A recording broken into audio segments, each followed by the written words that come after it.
I am 1.5 years out of post-grad. This is post-grad diaries. I wanted to do a sit-down series of different aspects of my life, how I've manifested exactly what I want, and how you can too. It is so possible to thrive out of post-grad, not just survive, and live the life of your dreams. So just a little background about me. I went to the University of Washington and I was a business major there. Now I am officially 1.5 years out of postgrad, but in this time I've been able to launch my dream marketing career, move into my dream apartment, find my dream relationship and meet my person, and also find a routine that makes me feel confident in my body and in my day-to-day life. And I know that it is tough getting out of post-grad. There were times when I did not have a job, when everyone around me was ready to start, and I just felt really lost. I'm starting this series with 5 tips to kick it off. The first one is that life is just going to be bumpy, so expect uncertainty. I had no idea that I was gonna live in Seattle, and I'm still surprised, honestly, to this day that I'm here. But rather than having a timeline, I wish I could tell myself who thought that I would live in California forever, live in SoCal, have that dream Los Angeles life, that there are so many wonderful things waiting for me out there, and it's okay if it doesn't work out in the exact way that I planned. So rather than having a strict timeline of when you're going to achieve everything, have a direction that you want to go down, whether it's a yes to joining a club or meeting a new friend. You really never know what's waiting for you out there, but if you know what direction that you want to go down, that is so much more easing than thinking that you need to hit certain goals and box yourself into what you think you need to do. Because trust me, there are so many things that I thought were meant for me or that I really needed to do, or people that I thought were supposed to be my person, and it didn't work out that way. But in the end, something better happened. I'm still young, I'm literally 23, but even in the span of these past 5 years, so much good has come out of just trusting in the process. And I know it sounds cheesy, but it really works out for you. The next takeaway and tip I wish I could give myself is find your people. And this could be one person. This could be just a small group. I feel like nowadays there is so much emphasis on having a big group of friends. Everyone is all doing the same things. You're going on vacations together. Like, everyone is together all the time. And that's just not the way it is, especially after college when everyone's starting to go in different directions. You don't know if your best friend is going to move to a different state. I think most of my close friendships, besides a few in Seattle, are long distance. I have people across the country. I have people back at home. Some people here.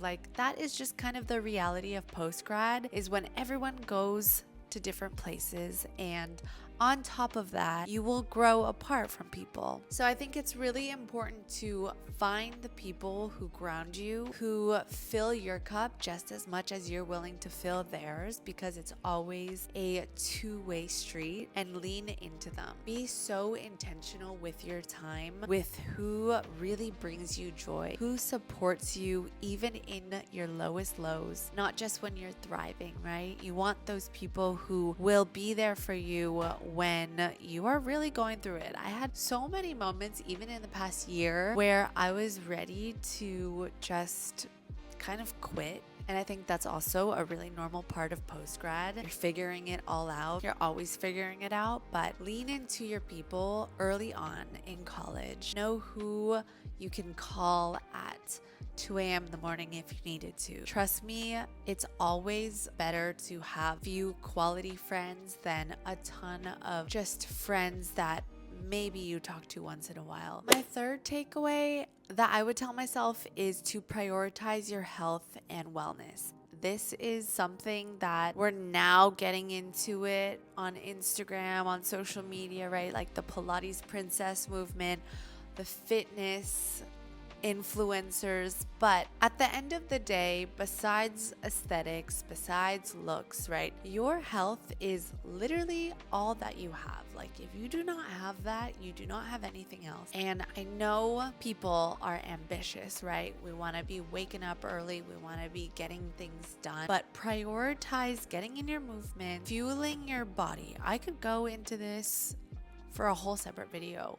Feed yourself well, move your body in a way that you enjoy, because that ultimately is how you're consistent. If you can just find something that brings you joy, maybe it's cycling, maybe it's a class, maybe it's yoga or it's running, it really does not matter as long as you are moving your body. And especially as someone working a corporate 9 to 5, it's so easy to be sitting, and that is not good for just your overall energy and your mood. Besides, building muscle and looking good and all the aesthetics, right? You just want to feel your best. You want to be able to have energy for your friends, your family. You want to glow. Like that glow that everyone talks about is from within, and it starts with what you do, what your habits are. Side tangent, I am a holistic health coach, so I'm gonna go into another video about health and wellness, but this is definitely a priority that everyone should put at the top of their list. My fourth tip is just to experience more and walk through doors that open for you. It sounds really easy, right?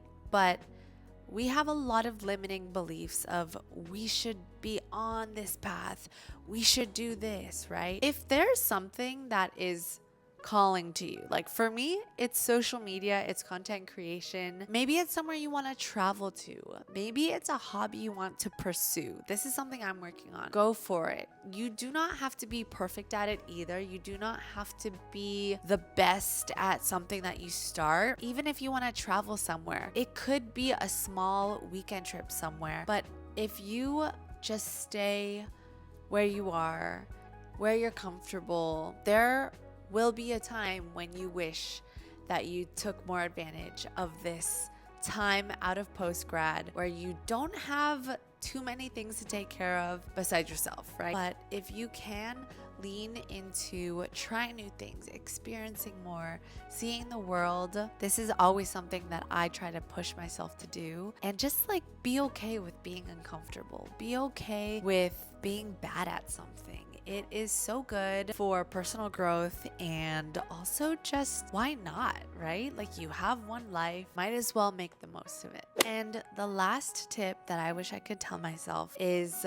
to ask for what you want and then act on that. There was a moment when I was so desperate, so down on myself for not securing my job yet post-grad, thinking also that I needed to have it all together. And I just kept putting myself out there on LinkedIn, applying to so many jobs when I had people and networks around me. And that is the whole point of networks at the end of the day. Ask people for advice. Ask people just for conversation, to learn from them, because you really never know what doors can open for you when you ask. I think especially for younger women, we feel like we need to earn it or be like humble about things, but sometimes that is not the way to succeed. Like that is not going to open doors for you if people don't know what you want. If there's something that you really want,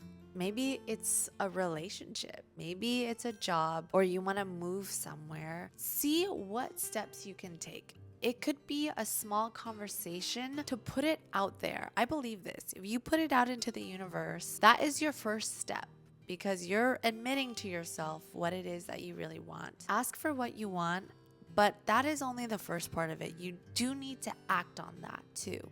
So when you're applying for a job, Have your resume ready. Have maybe a portfolio if you're in marketing. Bring something to the conversation when you're talking to people. It is always, once again, a two-way street, but that is really how you can succeed, and that is what has gotten me to where I am today. So I hope that helped. This is the start of my post-grad diaries, and if you have any suggestions for what you'd like to see in future videos, I would love to hear them. If you could also subscribe, that would mean so much to me, and I will see you in the next video.